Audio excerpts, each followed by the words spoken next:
Hi, this is Kristen, and my topic was the 1980s U.S. Olympic hockey team. Just a little bit of overview is the 1980s U.S. Olympic hockey team provided the U.S. with one of the most exciting games of all time. It was not just one of the greatest hockey games of all time, but one of the greatest sporting events of all time. Sports Illustrated named the team's win over the Soviets and then the gold medal games as the #1 sports moment of the 20th century. Also, the game brought a great sense of nationalism because of the Iranian hostage crisis and the Soviet invasion of Afghanistan. The backdrop of these events made the games even more impactful. A movie was made from the story, and it's one of my favorite movies, and later on in the presentation there's going to be some clips that you can watch. So one of the events before the 1980 U.S. Or the 1980 Olympics was the Iranian crisis, and on November 4th, 1979, angry mobs of young Islamic revolutionaries invaded the U.S. Embassy in Tehran and took more than 60 U.S. hostages. Some people blamed Carter, but it's hard to say if it was really his fault. It was a terribly difficult situation, and there was a lot of tension between Iran and the United States. The revolutionaries strongly disliked Shah, who was the leader, because the government was destroying and modernizing their lives, and when their leader, Shah, fell ill to cancer, the United States brought him over for treatment. The angry mobs in Iran were not happy when the U.S. brought them over for treatment, and they demanded that the U.S. send them back immediately. When the U.S. failed to abide by their wishes, the embassy was invaded. And there was another movie that was directed by Ben Affleck called Argo, and it was based off the situation and how 6 of the hostages escaped and were safely brought back to America. And finally, in September of 1980, the hostages were released. The other event that was before the Olympics was the Soviet invasion of Afghanistan. In April 1979, President Muhammad Daud Khan, and that's Mohammad Daud Khan, was overthrown by military officers led by Nur Muhammad Taraki, and that's NurMuhammad Taraki.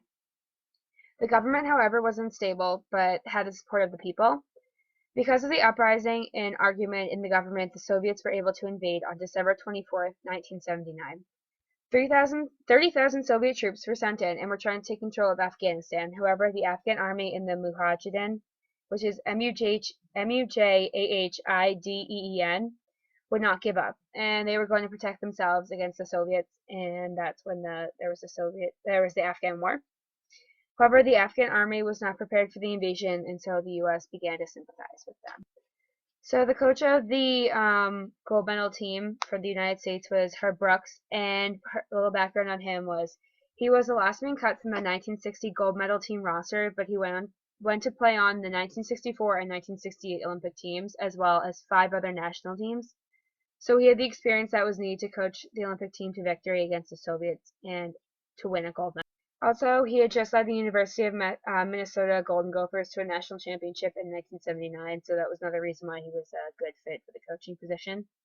So when Brooks was trying to find the men to play for his team, he went after the local boys because that's who he was familiar with. So 12 out of the 20 were from Minnesota, and 9 out of the 12 that were from Minnesota played for Brooks on his Gophers team. Some of the key players included Jim Craig, who was the goalie, Mark Johnson, who was forward, and he led the team in scoring, Mike Yuzeroni, who was the forward and also the captain, and Jack O'Callahan, and who was defense from Massachusetts. And you don't need to know this, but it's just the roster of the other players. So number 30 was Jim Craig. Number 1 was Steve Janaskes, and he was from Minnesota. Number 3 was Ken Morrow from Michigan. 17 was Jack O'Callahan from Massachusetts. 5 was Mike Ramsey from Minnesota. 20 was Bob Suter from Wisconsin. 9 was Neil Broughton from Minnesota. 23 was Dave Christian from Minnesota. 11 was Steve Kristoff from Minnesota. 21 was Mike Yuzeroni from Massachusetts.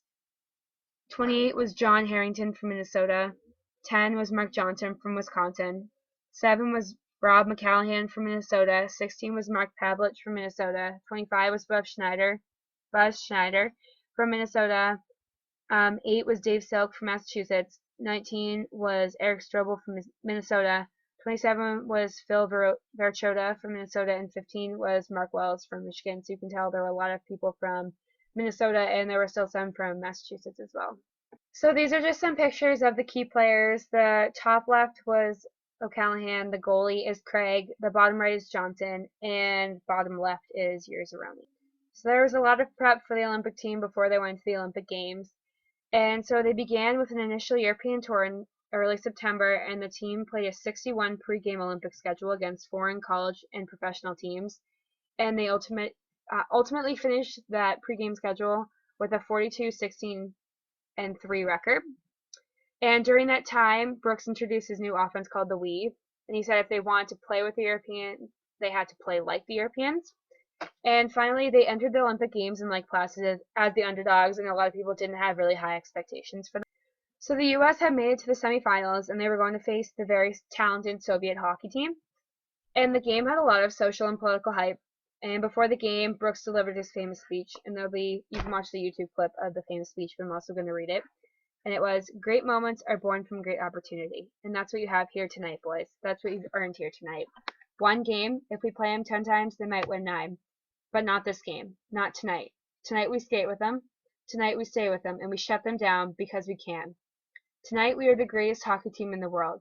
You were born to be hockey players, every one of you, and you were meant to be here tonight. This is your time. Their time is done. It's over. I'm sick and tired of hearing what a great hockey team the Soviets have. Screw them. This is your time. So the game started, and the famous Iron Range line consisting of Pavelich, Harrington, and Schneider scored the first goal. Then Johnson scored the second goal, and the Soviet coach Viktor Tikhanov, it's Tikhanov, had replaced Tretiak in goal with their backup goaltender Vladimir Myshkin, and that really surprised the United States.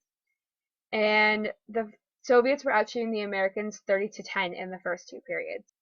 Johnson scored his second goal at 8:39 of the third period to tie it at 3-3. Midway through the third, Schneider passed the puck into the Russian zone, and Harrington got it out to his wingman, Mark Pavelich. And Pavelich then had a perfect pass to the top of the circle, where team captain Mike Yerzaroni fired the shot heard around the world. The final 10 minutes were the longest in U.S. history, but the U.S. pulled through. When the final buzzer sounded and the U.S. realized that they had beaten the Soviets, they had done the impossible, the U.S. team responded with incredible excitement, but not Coach Herb Brooks. He yelled at the boys and reminded them that they still had one more game to go before they were Olympic gold medal champions, and he didn't want them to get too cocky. And the next practice is said to be one of the hardest practices the team ever had, and Coach Herb Brooks wanted his players to know that he was not their friend, and if the players all hated him, they would join together and retaliate against him and prove him wrong. And also, if they were working together to prove Brooks wrong, they could also use that cohesiveness in the gold medal game. So in the gold medal game, the United States opponent was Finland, who had also beaten the Soviets in the past. The United States were down 1-0, but then Steve Khrushchev scored to put the Americans on the board at 4:39. Going into the third, the Americans were down 2-1.